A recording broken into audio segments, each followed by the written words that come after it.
talk about highly questionable. Stealing another man's mobile production unit, Dan Le Batard, that's highly questionable, wouldn't you say?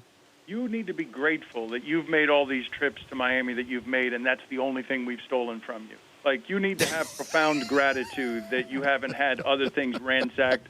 We could take larger things from you. So you just need to be grateful that we give you our sunshine and we steal your stuff only occasionally. Wait a minute. That's a 48-foot long truck. It's worth $5 million. We're making up bigger for things lost can time. be taken All the from other another times person? you've been here, and we haven't stolen anything, we decided this time we were going to steal something in bulk. That's bulky. That certainly is bulky, Dan. That's our city. That's our city, man. That's how it works. Don't leave your stuff unguarded.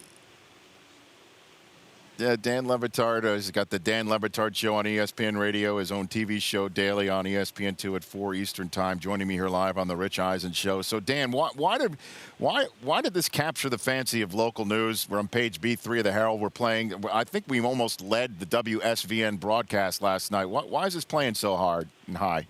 Well, I'm a little surprised in this regard because Carl Hiaasen and Dave Barry, two great columnists in Miami, they love telling the story that one time on page 7D of the Miami Herald, okay, not the front page, that there was a community neighborhood watch, a sheriff's meeting, and while they were having the community neighbors watch meeting, a Coast Guard plane was chasing a drug plane overhead, and many tons of marijuana ended up falling in the pool of that meeting, and it was only on page 7D of the Herald because you've got to do big things to get in the news down here criminally.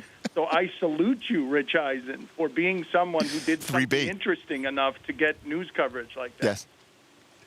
Hey, all I did was just have a truck stolen. I can't take credit for that, Dan. Although, who do you think did it? Can you give me any idea who you think might have possibly, from the panoply of residents of this area, might have done something like this? It might have been Ryan Tannehill's wife. We know her to be. we know her to be armed. We know her to leave rental car. We don't know what secrets she's got in her past, but we know that she returns rental cars with enormous firearms in the back. So maybe it was her, you think? That she doesn't like that you've been on the air continually saying that Matt Moore should be the Dolphins quarterback, that maybe she has some vengeance on her mind? Now, wait a minute. I came on years ago when it looked like the Dolphins had a shot at getting RG3, and I said, well, they didn't have a shot. They needed to trade all the picks that the Redskins eventually traded to go get him. And I said, don't, just stay with Matt Moore. That's probably a better thing for you. And how off was I? I mean, on a scale of 1 to 10, how wrong was I on that, Dan Le Batard? Well, 5 games ago, everybody was with you. I mean, you had many people on your side 5 games ago, but given that a lot of people with the Dolphins, their jobs are in jeopardy, what you have is an interesting short-sightedness that has presented itself that's being filed under improvement. They've decided to let their quarterback run the read option, which is dangerous and can get him hurt, but has made him a better quarterback. And now that he's running the ball, and he's very good empirically when moving out of the pocket, throwing the ball, now that they're using him like that, they're putting him in harm's way, but now that they're using him like that, he's been a better quarterback for the last 5 games. Dan Le Batard joining me here on the Rich Eisen Show. You can follow Dan at Le Batard Show, where a bunch of his colleagues tweet at that. But you, when there's no attribution to somebody else, it's you the one actually hitting the send button on the tweet at Le Batard Show, right, Dan? Correct? That's it. That's how that works. Yes, we've got a team of people here. Stugat, Mike Ryan, Guillermo. You'd think the show would be better. Roy, Christopher. You'd think the show would be better given the army that we have working for it, but. Yeah, if it's from somebody other than me, they sign it, and I just come in and don't sign it. That's an uninteresting. Well, what are your former instinct? Uninteresting question. Was that an uninteresting? I'm just trying to help your. I'm trying to help your Twitter following there, Dan. But also my answer was bad. I am saying that I didn't carry you in a time of weakness. Like the question wasn't great, but I didn't help you any. So I'm taking Dan, blame. my truck was stolen yesterday. Can you give another man a break? I'm sorry. When somebody goes ahead and steals your truck, Dan, you try to get an interview in. You know what I mean? That's all I'm saying. I know you feel. But, I don't mean to. You feel vulnerable, right? You feel vulnerable when someone steals your stuff. God. Dan, they took my IFB earpieces, personally molded. They took some of my makeup. Come on, Dan. You've been on TV long enough to know that can mess with another man's kitchen. You feel so frail. Oh, I've never heard you so vulnerable. You're absolutely right. I do know how that might feel. I don't know how it exactly feels because I know how to protect my stuff when I go around Miami.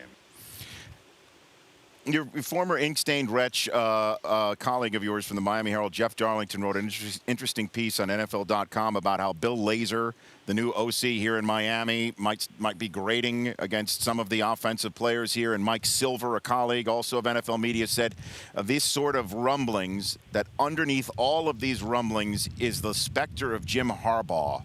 Would you agree with all of that? Well, there are a handful of things that I find interesting about that. First of all, man, we've got a lot of reporters out there who are in the tension business, right? Reporting on tensions that it doesn't even matter if franchises deny it because there's tension when teams lose. I know this, okay? Dan Reeves and Dan Reeves. I'm missing somebody here. There were two. Oh, and Joe Gibbs. Dan Reeves and Joe Gibbs were both asked who's the best young coach they know, and both of them endorsed Bill Lazor. So do with that what you will. But, of course, anybody would like Harbaugh, right? They've already shown you. They ended the friendship between Tony Sparano and Jeff Ireland because they showed you their interest in Harbaugh. So, yeah, I don't think that there's very much the Dolphins can do. I don't think there's very much Philbin can do this year. If Harbaugh is available, I suspect they'll go hard after Harbaugh. Dan, I appreciate the time. I know we're up against it, as they say in the radio business, and I know you've got so many multiple platform things to get to. So I appreciate you shoehorning in this program. Thank you, sir. Thank you for always making time for us. We appreciate you. Always. I'll always come on your show, Dan. No question about it. You're one of the best. Thank you. Thank you, sir.